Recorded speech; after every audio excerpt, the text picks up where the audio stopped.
j'espère que vous allez bien. Je viens donc ouvrir un nouveau vlog. Ça fait longtemps que j'ai pas parlé devant la caméra. Je vous ai annoncé donc dans le vlog d'avant que je viens donc d'avoir mon petit garçon. La vie de maman, ça change. J'essaye de trouver un peu de temps pour lire, pour vlogger. Donc là, je reprends la caméra après 2 semaines et demie de mon bébé. Et voilà, donc j'ai pas mal de choses à vous dire, surtout que là arrive, on va dire, la saison que j'adore, l'automne. Donc moi, vous savez, j'aime beaucoup, beaucoup cette saison-là. Je décore ma bibliothèque pour la saison, je décore mon salon pour la saison. Donc j'ai pas mal de choses à vous montrer pour ça. Ça, peut-être que je ferai peut-être demain. Je vous montrerai un peu ce que j'ai trouvé. Je sais pas si ça peut intéresser, moi je sais que j'aime bien, je trouve ça assez cocooning et tout, ça va vraiment avec la lecture pour moi. J'aime bien avoir un endroit chaleureux pour pouvoir lire. Donc voilà, j'ai pas mal de choses à vous montrer, j'ai eu beaucoup de réceptions. J'ai pas énormément lu, mais j'ai quand même fini 2 livres, donc je suis contente. J'ai fini un livre à la maternité, oui, ou juste en revenant de la maternité. Et j'ai fini un autre livre là cette semaine. C'est rare, j'ai cru que j'allais pas finir, mais c'est bon, j'arrive à trouver le temps avec mon bébé. Heureusement que mon chéri m'aide pas mal aussi pour les premières semaines. Donc voilà, donc déjà, je vais commencer par mes lectures terminées. J'ai donc terminé. J'étais donc dans le dernier vlog, je vous disais que j'étais en train de le lire, donc La passeuse d'histoire de Sejal Badani, que j'ai donc fini après la maternité et que j'ai adoré. C'était vraiment un coup de cœur. Donc il y a une double temporalité. On suit on trouve donc il y a Jaya qui est de notre époque, qui en fait n'arrive pas à avoir d'enfant et donc va un peu renouer avec ses ancêtres et retourner en Inde pour elle connaît pas du tout en fait sa famille d'Inde et en fait découvrir cette famille là et découvrir son histoire. Et donc et de l'autre côté on suit donc Amisha qui est sa grand-mère et qui en fait adore en fait les histoires. Donc elle a vécu dans les années 40, c'est ça, ouais, dans les années 40. Et en fait c'est vraiment son histoire à elle, l'histoire de cette femme qui était une femme au grand cœur, qui a accueilli donc Ravi, qui est en fait son serviteur entre guillemets, plutôt meilleur ami. Et en fait c'est un intouchable. Les intouchables en Inde sont des personnes qui sont vraiment au plus bas des castes et qui sont en fait, on peut pas les toucher, par exemple ils vident les fosses septiques, c'est vraiment en fait la caste la plus basse. Et en fait Amisha va être tellement être généreuse, elle va en fait le prendre sous son aile et être vraiment son confident, son meilleur ami.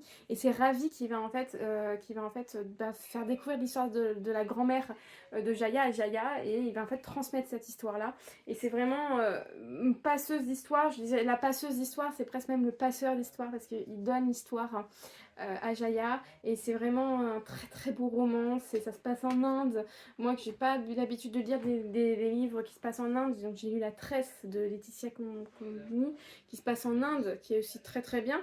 Mais là vraiment tout le roman se passe en Inde et c'était vraiment magnifique. Vraiment magnifique, je vous le conseille vraiment. Et c'était vraiment un coup de cœur. J'ai pas vu les pages passer, on était à 569 pages et je l'ai pas vu passer. Tellement c'était addictif. Voilà pour ma lecture terminée. J'ai aussi terminé juste avant d'aller à la maternité. J'ai terminé, j'ai lu en une journée, j'ai lu Badiens de Delphine Minoui. Et bah ça aussi c'est un gros coup de cœur. Donc c'est l'histoire de Shiraz qui est en fait non, Shiraz, c'est la ville ça. C'est l'histoire en fait de Badiens, ça s'appelle Badiens, c'est son surnom. Mais c'est comment elle s'appelle? Sheriza, je sais plus. Bon, bref, c'est l'histoire en fait d'une jeune fille, donc en 2022, qui va en fait, donc c'est la jeunesse iranienne qui va en fait se révolter contre, donc vous savez ce qui s'est passé en 2022, une jeune fille, attendez, j'ai juste un chat qui, une jeune fille en fait qui s'est fait donc assassiner parce qu'elle avait mal porté son voile. Elle s'est fait donc elle s'est fait donc prendre par la police des mœurs et en fait plusieurs heures plus tard, on a retrouvé son cadavre. Et en fait, on pense on pense même, c'est sûr, elle a été tuée en fait en prison par cette police des mœurs. Et en fait, il y a eu après une révolte, c'est la révolte de 2022. Et en fait, ça parle de cette jeunesse-là, de cette jeunesse qui ne veulent pas se faire en fait enfermer dans ce... dans cette comment dire, dans ce gouvernement très patriarcal, qui sont en fait très religieux, et que eux bah pas du tout, parce que elles ont les réseaux sociaux, elles voient ce qui se passe en Europe, aux États-Unis, et donc elles se considèrent pas du tout en fait en fait c'est une révolte des femmes, une révolte de la jeunesse. Et voilà, et c'est un très très beau roman sur cette jeunesse-là. C'est vraiment l'histoire de cette jeune fille. Les flashbacks, c'est par exemple à la naissance, comme c'était une fille, son grand-père a dit à son père la tuer. C'est une femme, va la tuer. Parce qu'en fait, les femmes sont considérées comme des moins que rien, sont considérées, elles sont pas du tout considérées comme un garçon, un petit garçon. Un petit garçon, pour eux, c'est super, c'est la transmission, c'est l'homme. Qu'une femme, une fille, pour elles, pour eux, ça sert à rien en fait. Et donc voilà, c'est juste ça comme exemple, c'est que cette jeune fille-là, elle n'était pas désirée. En fait, quand elle est née, elle n'était pas désirée. C'est son père, même son père l'a rejetée en fait. Et en fait, c'est ce qui, je pense, a donné aussi envie à sa mère qui a se battre. Et sa mère, en fait, l'incite aussi à devenir un peu révolte, incite sa fille à aller dans la révolte, à aller en fait se révolter contre ce gouvernement et contre tout ça. Et donc moi, en tout cas, c'était un très très bonne lecture. Donc c'était un livre de la rentrée littéraire, et moi j'ai adoré. Vraiment, je vous conseille énormément ce roman.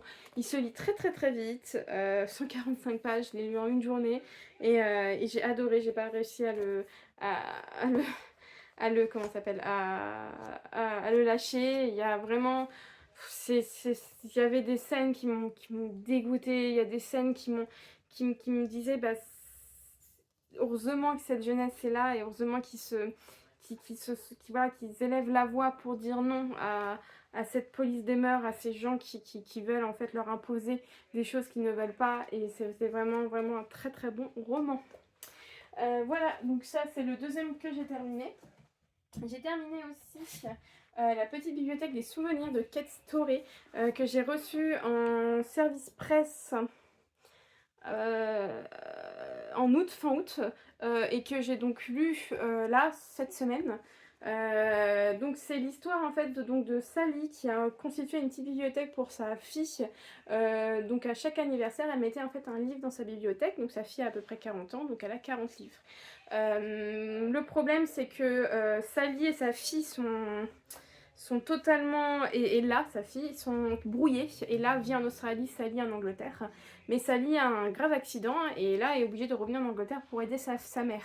Et peu à peu, elle va se rendre compte que sa mère n'est pas du tout cette femme qu'elle pensait. Elle va la redécouvrir, et en fait ça va en fait faire que petit à petit dans ce livre, on va comprendre le personnage de Sally. Et en fait, et là, on va réussir à reconstruire comment ça s'appelle, reconstruire, on va dire, pas son amitié, sa relation mère-fille avec sa mère. Et en fait, elle a aussi une fille, là, et ça va aussi permettre aussi à elle pas de reconstruire, mais de permettre d'évoluer dans sa relation avec sa fille. Et c'est un très beau roman. Donc là, les deux romans que je vous ai parlé, donc La passeuse d'histoire et celui-ci, c'est vraiment des romans qui traitent vraiment de la relation mère-fille. Et c'est vraiment un des très très jolis romans. Je dirais pas que c'est un coup de cœur, parce que c'est très lent. Ça se met vraiment très lentement en place, mais c'était vraiment une très belle histoire. C'était très cocooning, c'était vraiment ce qu'il me fallait après mon accouchement. Donc vraiment, je vous conseille aussi ce roman, qui est vraiment un petit roman doudou qui fait du bien, au moral. Donc voilà pour la bibliothèque, la petite bibliothèque des souvenirs, que j'ai donc terminée. Et j'ai donc, je vais faire réception et lecture en cours. J'ai donc reçu un mail de Glyph, donc l'application Glyph. Je ne sais pas si vous connaissez, si vous voulez, je vous mettrai en fait dans la barre d'infos l'application. Cette application-là, moi je l'aime bien. C'est une application où je mets toutes mes wishlists, pas ma bibliothèque, parce que j'ai du mal. Je la mets aussi un peu, hein, mais j'ai surtout ma wishlist.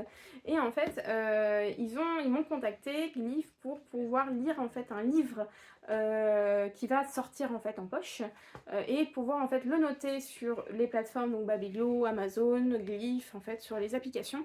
Et les noter et mettre une chronique sur mes réseaux sociaux, donc Instagram, et je vais aussi en parler ici sur YouTube.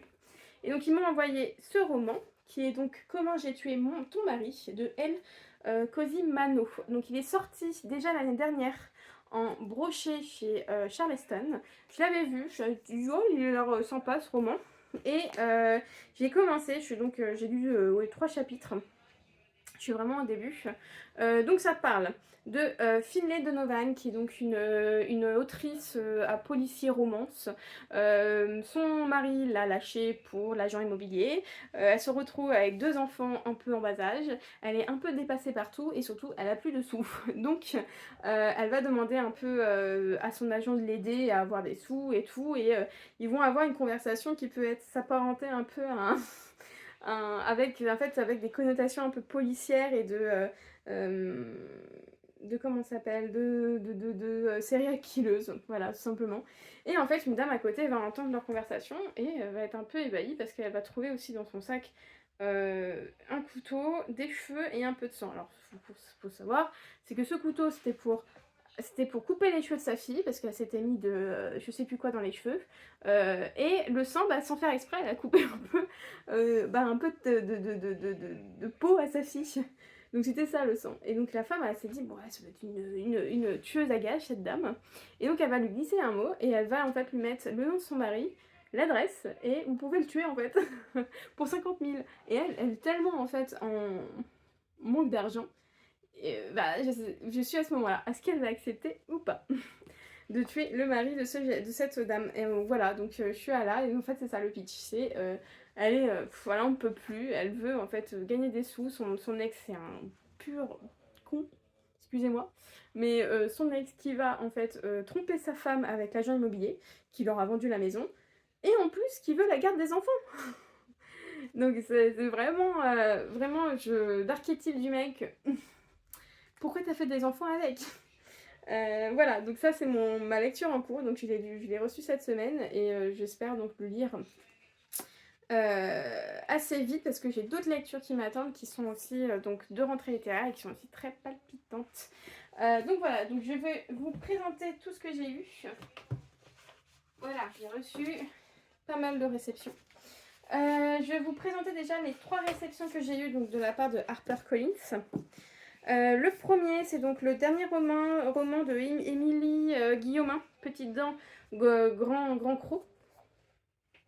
C'est celle qui avait sorti L'Embuscade. Vous savez, L'Embuscade, c'est le roman qui a gagné le prix HarperCollins Poche de mon époque, donc 2023. Non. Si, 2023. Ça, c'est quoi ça? Oui, 2023, celui qui j'ai participé. Voilà, je vais lire le résumé. Sarah Barry, épouse et mère en apparence comblée, a quitté le service RH d'une grande entreprise pour s'accorder une année d'écriture. Mais alors qu'elle dispose enfin de temps, le piège de la domesticité semble se refermer sur elle. Cela commence par une fatigue inhabituelle, des chutes de cheveux, puis il y a ces maux de tête lancinants. Quand il n'est pas en voyage d'affaires, son mari la couvre, la chahute, la questionne, entraînant leur fils dans ce manège qui ne tourne plus très rond, à moins que ce soit elle qui fantasme. Dans une langue et un rythme envoûtant, sorte de ritournelle noire où les vampires prennent les atouts de la tendresse, et Émilie Guillaumin offre un regard sans concession sur le couple et la maternité. Oula, sur la maternité. Ça peut peut-être être sympa. Ah, il y a marqué un très grand roman sur la paranoïa et sur le couple. Voilà. Donc voilà pour le roman que j'ai reçu de la part d'HarperCollins. Le deuxième que j'ai reçu, c'est donc Mon Petit de Nadège Erika, qui est aussi donc pour la sélection prix HarperCollins Post 2025. Hop.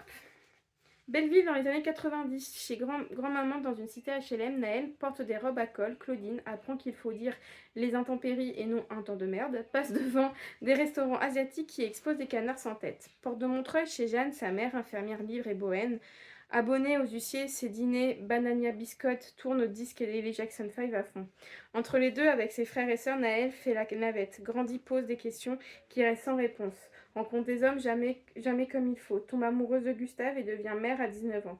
Le drame attend son heure. Un premier roman bouleversant sur une jeune fille décidée à vivre plus tôt que les autres, sans savoir que les lendemains, parfois, vous scient les jambes. Ça a l'air vraiment super aussi ce roman-là. Voilà, un premier roman dont personne ne sort indemne, de France Inter. Et il a été finaliste du prix Les Incorruptibles de 2023. Voilà, moi j'enlève toujours les... Voilà, mon petit. Et le troisième que j'ai reçu, le livre de Liane, de Agathe Lemaitre. Celui-ci surtout que j'attendais avec impatience, parce qu'il a l'air hyper bien. Louise a quitté Toulouse pour faire carrière à Singapour. En 2018, le jour de son anniversaire, alors qu'elle guette l'arrivée du premier texto, les mots de son père rompent la quiétude de la nuit. Liane, sa petite sœur, celle avec laquelle elle rêvait de parcourir le monde, a été retrouvée suicidée dans son studio. Louise a remonté le fil de la tragédie à partir d'archives policières et du journal intime de sa sœur. Cette tragédie porte un nom, harcèlement scolaire, inspiré d'une histoire vraie. Ce livre lumineux, écrit à 4 mains, c'est celui de Liane, qui rêvait de devenir criminologue et écrivaine. Il dit la souffrance et des silences, la solitude. Il célèbre aussi la dignité et le sens du combat des victimes qu'on entend ici à travers sa voix. Ça a l'air vraiment un roman poignant. Voilà. Ça a l'air vraiment un roman poignant de chez poignant. Ça, vraiment, je le mets en haut. Il faut vraiment que je le lise. Et enfin, j'ai reçu donc de la part de Folio, du club des lecteurs Folio, dont j'en fais partie. C'est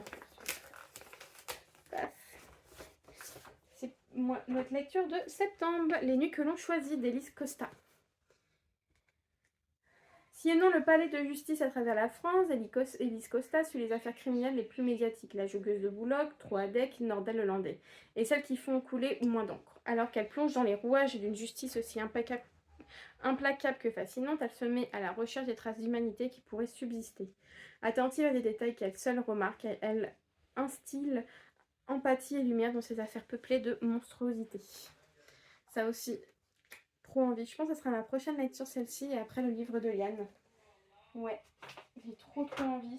En plus, c'est des rentrées littéraires, donc je me dis en plus, je pourrais vraiment surfer dessus. Donc je pense que ça va être mes prochaines lectures. Donc voilà pour mes réceptions. Ça fait 17 minutes que je vous parle. J'avais beaucoup de choses à dire. Je pense que je vous montrerai un peu ce que j'ai reçu, un peu de tout ce qui est un peu automne et tout après. Parce que ça fait beaucoup et j'ai quand même mon bébé à aller voir. Donc voilà, je vous laisse là et on se retrouve donc tout à l'heure.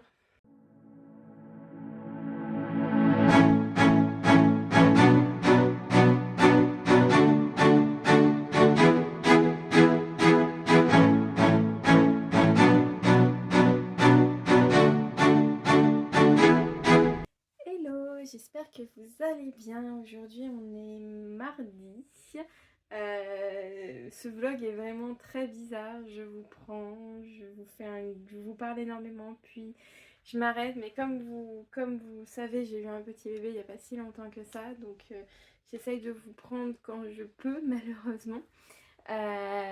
Donc voilà, là il y a la sieste, donc j'ai le temps de vous parler de mes lectures et de mes réceptions. Niveau lecture, j'ai terminé aujourd'hui Comment j'ai tué ton mari de El Cosimano. Vous savez, je devais le lire donc pour Glyph et le livre de poche. Et donc c'est eux qui me l'ont envoyé, que je remercie encore. Et c'était une très bonne lecture, vraiment très bonne lecture. Le début est un peu lent à se mettre en place, mais au fur et à mesure, j'ai trouvé ça en fait super intéressant et vraiment très bien. C'est une très bonne lecture, vraiment. En tout cas, moi, j'ai adoré. Ah, il y en a un qui se réveille. Je reviens. Bon, fausse alerte. Donc, je vous disais que c'était donc une très bonne lecture. Un peu cozy mystery. Eux, ils rangent ça vraiment dans thriller. Policier thriller. Moi, j'irais plutôt cozy mystery parce qu'il y a quand même pas mal d'humour et c'est ça que j'ai beaucoup aimé dans ce roman. Il y a de l'humour et c'était vraiment très bien. Le tome 2 vient de paraître chez Charleston. C'est Qui veut la peau de mon ex-mari. Il vient juste de paraître et voilà, pourquoi pas le lire, la suite. En tout cas, moi, c'est une très belle découverte et je suis très très contente de cet envoi. Ça m'a vraiment permis de découvrir cet auteur et c'était vraiment une très bonne lecture. Voilà pour ma lecture terminée. Je me suis acheté ce roman-là, Les sorcières du phare de C.J. Cook. La couverture est magnifique, c'est paru chez Hauteville. Je vous explique pourquoi j'ai pris. J'ai vu donc les avis sur Instagram qui étaient très très bons et je voulais donc organiser une lecture commune. Une lecture commune pour là, octobre. Faut savoir que moi j'adore l'automne, j'adore le mois d'octobre. Vous pouvez voir même ma bibliothèque et aux couleurs de l'automne. Et donc je voulais vraiment sortir, en fait, vous proposer une lecture commune. Si je me trompe pas, on le commence le 15 octobre et c'est sur en fait donc l'application lecture commune. Je vous mettrai en fait le lien de l'application si vous voulez sur ma barre d'infos. Comme ça, vous pouvez, si vous souhaitez, rejoindre cette lecture commune. Je vais vous lire le résumé. Un phare abandonné, deux sœurs perdues, une enfant mystérieuse, quel secret se cache sur l'île de Lonehaven. Écosse 2021, 20 ans auparavant, Luna a perdu sa mère et ses deux sœurs qui ont disparu du jour au lendemain. Luna a réussi à se reconstruire et mener une vie heureuse. Jusqu'à coup de téléphone la replonge dans ce passé douloureux. Clover, sa petite sœur, a été miraculeusement retrouvée. D'abord folle de joie, Luna est très vite déroutée. Clover n'a pas changé, même visage, même voix, même âge. Face à l'impossible, Luna va tout mettre en œuvre pour découvrir ce qui s'est réellement passé en 1998, lorsque sa mère a été engagée pour peindre une fresque dans un phare perdu sur une île écossaise. Luna ne croit ni aux sorcières ni aux malédictions, mais l'île cache pourtant de bien sombres secrets. Ils disent que c'est bientôt adapté en série télé, donc voilà, ça a l'air hyper bien. Donc pour ça, je vous propose donc ce roman-là. Vraiment, la couverture, elle est genre magnifique. Ce roman-là, donc en lecture commune, je crois oui, le 15 octobre on commence. Donc voilà, j'adore, ça va être vraiment la saison là que j'adore, la saison des films, des séries un peu cosy, un peu sorcières et tout, moi j'adore. Voilà la lecture commune que je vous propose en octobre. J'ai reçu aussi, c'est un peu sur le même thème, un peu sur le même, un peu dark, sombre et tout, de la part de Hauteville, un roman qui doit sortir donc début octobre, qui s'appelle Le livre du Fossoyeur d'Oliver Potzek. Quand la mort frappe à Vienne en 1893, lui seul peut mener l'enquête. Voilà, j'ai reçu donc celui-ci et j'ai reçu une petite carte. C'est trop mignon. Paf. Petite carte de Vienne et tout. Hop. Voilà ce que j'ai reçu avec. Je vais vous lire le résumé. En tout cas, moi, ça me tente énormément. Donc, c'est HarperCollins Noir, donc tout ce qui est un peu thriller et policier de leur maison d'édition. Donc, l'auteur allemand aux 3,5 millions de lecteurs revient avec un thriller historique envoûtant, un triomphe dans toute l'Europe. Vienne 1893, alors qu'il est tout juste muté à la capitale, l'inspecteur Leopold von Herzfeld hérite d'une affaire sanglante. Une femme est retrouvée égorgée et empalée dans le parc du Prater. Pour élucider ce meurtre, Léo applique les règles innovantes de criminalistique, mais sa passion pour les nouvelles technologies n'est pas vue d'un bon œil par tous ses collègues. Qui est donc le jeune juif arrogant dont les méthodes révèlent plus de la sorcellerie que du travail policier? Heureusement pour lui, Augustin Rothmayer, l'étrange fossoyeur du cimetière central, et Julia Wolf, la séduisante téléphoniste à la direction de la police, veut l'aider à investiguer. À mesure que l'enquête avance, que les victimes se multiplient, un élément émerge. Toutes semblent avoir un lien avec les valses noires dans laquelle un diable officierait. Donc c'est totalement encore dans le thème d'Halloween, j'adore. Dans le thème de l'automne, moi je trouve ça top, top, top. À voir si je le lis là en octobre, parce que j'ai quand même pas mal de lectures de prévues. Mais en tout cas, oui, ça, je veux trop trop le lire là en fin d'année. C'est totalement ce que j'aime comme roman. Donc voilà pour mes réceptions. Pour ma lecture en cours, je vais donc commencer... Il est juste ici. Je vais donc commencer Les Nuits que l'on choisit d'Élise Costa. Donc c'est une chronique judiciaire en France. Donc je vais donc le commencer là, je pense. Si mon bébé le permet. Mais il râle mon doudou. Donc voilà, donc ça sera donc ma lecture que je vais commencer. Je vous en ai déjà parlé dans ce vlog là. Avec mon petit jeu, mon joli marque-page, je vous en ai pas parlé, mais j'ai reçu une réception en fait de papeterie de Mathilde, si je me trompe pas, de Mathilde Garcia Illustration. Sur Instagram, je vous mettrai si vous voulez les infos en barre d'infos. Mais en tout cas, elle fait des jeux de très très jolies illustrations et ce que j'aime bien, voilà. Automnal et tout, moi j'adore. Donc voilà, voilà. C'est tout ce que j'avais à vous dire. Niveau ma lecture audio, je suis toujours sur la même. J'ai du mal à avancer, mais je suis vraiment à la fin. Donc vous savez, La promesse d'une île de Sophie Tellman que j'aime beaucoup. Hein. J'aime beaucoup ma lecture audio. Mais j'ai du mal encore à avancer. Il faut vraiment que je m'y mette un peu plus sérieusement. Mais en tout cas, voilà, ça c'est ma lecture audio en cours. Donc voilà, c'est tout ce que j'avais à vous dire. Je vous laisse là et on se retrouve donc tout à l'heure. Hello, je vous prends aujourd'hui, on est vendredi, je viens clôturer ce vlog mais j'ai déjà pas mal de choses à vous dire. Déjà, je vais vous montrer des réceptions, que j'ai eu une grosse réception, je ne m'attendais pas du tout de la part d'une maison d'édition et mes lectures en cours terminées.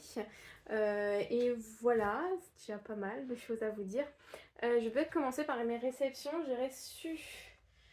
comme d'habitude ce mois-ci ma box Cube que j'aime beaucoup. Vous savez que j'aime beaucoup cette box.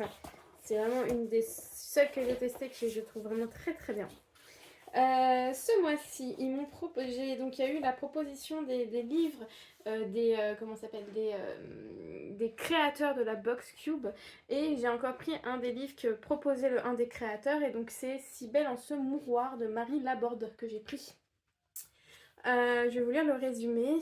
Dans une résidence pour personnes âgées, Alexandrine, 85 ans, Gisèle, 80 ans, et Marie-Thérèse, bientôt 100 ans, fomentent des idées de vengeance contre les hommes qui les ont maltraités. Un mari, un voisin, un gendre. Leur histoire passée et projet de meurtre s'entremêlent alors aux parties de Scrabble endiablées, promenade dans le parc, séance de kiné, bisbille avec l'aide soignante, déjeuner infect et à tout ce qui fait le quotidien des résidents. On rit de la mort, on s'indigne sans larmoyer et surtout on se révolte patiemment. Voilà, je trouvais ça sympa comme roman. J'ai vu, il n'a pas de très bonnes notes, mais c'est un tout petit roman et je me dis que ça pourrait être un peu... ça pourrait changer de ce que je lis. Donc c'est pour ça aussi que je me suis dit ça me fait sortir de ma zone de confort. Ce mois-ci, on avait un petit livre aussi avec. Ils nous ont donc fait un petit livre et j'adore. C'est Arthur Conan Doyle, nouvelles. Donc c'est des nouvelles de Arthur Conan Doyle sur Sherlock Holmes. Je pense que vous savez que j'aime beaucoup Sherlock Holmes. Et voilà, donc c'est ça. Et c'est les maisons d'édition Littéra. Pof. C'est la maison d'édition Littéra. Et en fait, vous savez, c'est la couverture assez dure, rigide. Et vraiment très très belle. Et c'est une super idée, je trouve, de mettre ça dans la box. Et je le trouve vraiment très très beau, ce petit roman. Avec, on a eu... Attendez, c'est compliqué avec une main. Deux mains. Avec, on a eu des feutres que j'adore. Vous savez, c'est la marque Peppermint. Vous voyez cette marque là, j'adore ces feutres là, on en a eu 3, moi j'adore, j'écris tout le temps avec ça, donc trop bien. Donc on a eu ça, pour la rentrée, ça fait rentrer. Il y a marqué un set de l'écrivain moderne, colorez vos citations. Voilà, donc on a ça, donc comme d'habitude 2 petits thés, un marque-page et l'édito. Donc voilà pour la box Cube de ce mois-ci qui est encore très très bien. Voilà. Donc après je vous ai dit j'ai eu une grosse réception, je n'y attendais pas du tout. Alors, je savais que j'avais demandé ce livre mais je pensais pas le recevoir dans une boîte pareille. Donc c'est donc de la part des éditions HarperCollins. J'ai reçu en fait leur nouveau roman là qui sort là, je crois en octobre, début octobre si je me trompe pas. Donc là on est fin septembre donc il va bientôt sortir. Et donc j'ai reçu dans cette boîte là. Je bouge pas trop parce qu'il y a des fleurs et j'ai pas envie que ça se répande partout. Donc j'ai eu dans cette boîte là. Et donc j'ai eu en fait donc leur nouveau roman qui est, je vous le dis, magnifique, mais magnifique. donc, le nouveau roman des éditions HarperCollins, donc Au gré du monde, c'est Parmi les fleurs bruissent le secret de Adrienne Young. Et il est magnifique. Parce que vous voyez déjà la couverture, vous voyez, donc c'est un peu en or et tout. Même, ça fait vraiment en plus couleur automnale, j'adore. Et le jaspage, qui est genre magnifique, mais magnifique. Il reprend en fait la couverture, vous voyez. Il est trop beau, mais vraiment trop beau. Vraiment, je félicite les éditions HarperCollins. Leurs bouquins sont de plus en plus beaux, moi je trouve. Et c'est vraiment des objets de collection maintenant. Moi j'adore. C'est vraiment, tout ça, le livre pour moi, c'est tout quelque chose. L'odeur, tout. Moi j'adore tout du livre. Et là, je le trouve magnifique. Donc, avec un petit marque-page. Et j'ai eu aussi, donc c'est donc la box. Et j'ai eu donc 2 thés qui a l'air trop bon. Donc c'est Vérité, il y a Comme une étoile, thé blanc bio parfumé orange et jasmin. Et thé délice et thé tropique, thé noir bio parfumé, mangue et papaye. Ça a l'air trop bon. Donc voilà, j'ai eu donc aussi des fleurs et tout, mais il y en a partout. Donc je vais pas trop vous montrer, mais en tout cas voilà, le bouquin il est magnifique, mais magnifique. Je vais vous lire le résumé. Je me rappelle, il me faisait un peu sortir de ma zone de confort, donc je m'étais dit pourquoi pas le prendre. Une femme risque tout pour mettre fin à la malédiction qui touche sa famille depuis des générations. Révéler la vérité derrière la disparition de sa mère et rencontrer l'amour dans ce roman envoûtant par l'autrice à succès de fables. Dans une petite ville cernée par les montagnes en Caroline du Nord aux États-Unis, June Farrow attend que le destin la retrouve. Car les femmes Farrow sont connues pour leur ferme florale, mais aussi pour la mystérieuse malédiction qui les frappe l'une après l'autre. Depuis un an, June voit et entend des choses qui n'existent pas, de légers carillons éoliens, une voix l'appelant par son nom et une porte mystérieuse apparaissant de nulle part. Autant de signes qui lui annoncent le début de sa longue déchéance. Pourtant, après la mort de sa grand-mère, June se risque à toucher la porte qui continue de surgir devant ses yeux, ébahie, et à franchir le seuil. De l'autre côté, l'attendent un voyage à même de changer à la fois le passé et le futur, la vérité derrière les mystères qui tourmentent sa ville et une histoire d'amour maudite. Ça a l'air vraiment super bien. C'est un peu fantastique, je pense, un peu sorcière, tout ce que j'aime. Mais ça me fait... Voilà, j'avais peur en fait que ça me sort en fait de ma zone de confort. Mais je me dis, je pense que ça peut peut-être quand même me plaire et m'emballer. Donc voilà. Il est magnifique, mais vraiment magnifique. Encore bravo HarperCollins, vous faites vraiment des super romans. Sur ça, De toute façon, leur ligne éditoriale déjà est top. Moi, vous savez, j'en lis beaucoup d'eux. Ils m'en envoient pas mal et à chaque fois que j'en lis, j'adore souvent les auteurs, ce qu'ils proposent. Donc voilà, c'est une super maison d'édition. Donc voilà pour mes réceptions, c'est déjà pas mal. Je suis super contente, je vous remercie encore. Niveau lecture, j'ai enfin, ça veut dire enfin, terminé le Sophie Tellman, oui, La promesse du Nil. Très beau roman, très beau roman, qui fait vraiment chaud au cœur. Bon, c'est vraiment aussi un beau roman qui rend hommage à la Bretagne. Et oui, et ça c'est aussi très beau, j'ai apprécié ça aussi, donc c'était vraiment sympa comme roman. Voilà, moi j'ai mis un peu de temps, mais bon, vous pouvez comprendre avec le bébé et tout, c'était un peu compliqué. Mais voilà, j'ai apprécié ma lecture, j'ai adoré être avec Alexis, avec tous les autres de l'île de Groix qui étaient vraiment super sympas. Et maintenant, moi j'ai envie d'y aller aussi. J'ai envie d'aller en Bretagne, j'ai envie d'aller me balader en Bretagne maintenant. Donc voilà, pourquoi pas faire avec un bébé. Mais voilà, en plus je connais pas bien la Bretagne, donc j'adore en fait. C'est pour ça que j'aime bien lire des livres sur la Bretagne, en tout cas où comment ça s'appelle, l'enquête ou non l'intrigue se passe en Bretagne, parce que moi je ne connais pas vraiment et je me dis que ça me fait voyager et en tout cas j'ai beaucoup aimé ce roman et voilà, je vous le conseille. Très beau, très beau, très cosy, très sympa à lire. À écouter, bon. Donc j'ai pris un nouveau roman parce que je me dis, on arrive en octobre, c'est un peu, vous savez, la saison que j'aime bien, l'automne, un peu qui fait froid, les thrillers et tout.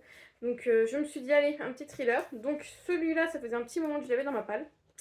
Donc je vais le sortir, c'est Douve de Victor Gilbert. Je sais qu'il y a pas mal de personnes qui m'ont dit qu'il était super ce roman, donc je suis très impatiente de le lire. Alors, je vais vous dire, je vais lire le résumé. Le gamin a Douve dans les veines. Cette phrase, l'inspecteur Hugo Bolloren l'a entendue plusieurs fois lorsqu'il était enfant.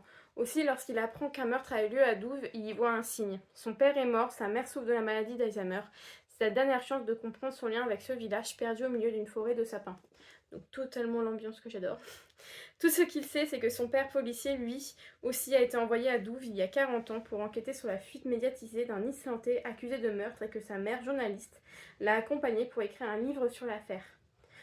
Son arrivée à Douve, village hors du temps, auréolé de mystère et de secrets, va signer le début d'une quête de soi autant que de vérité. Ça a l'air vraiment super sympa.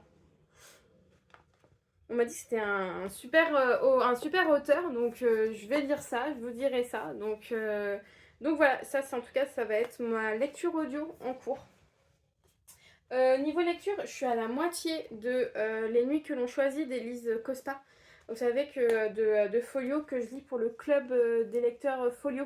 Et bah j'adore, ça fait mal au cœur un peu.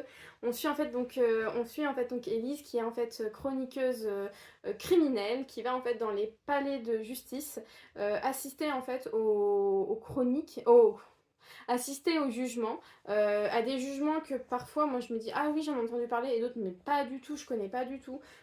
Souvent c'est des jugements sur des femmes qui ont tué leur mari parce qu'ils étaient violents avec leur enfant ou même avec elles. Souvent et donc voilà il y a aussi cette partie d'elle qui se dit mais attendez cet homme a été son bourreau pendant des années, elle l'a tué pour en fait se libérer de ce bourreau-là. Et nous, on va la condamner. Voilà, il y a ça aussi, vous savez, c'est toujours ce paradoxe. T'as tué quelqu'un alors que cette personne-là te violentait.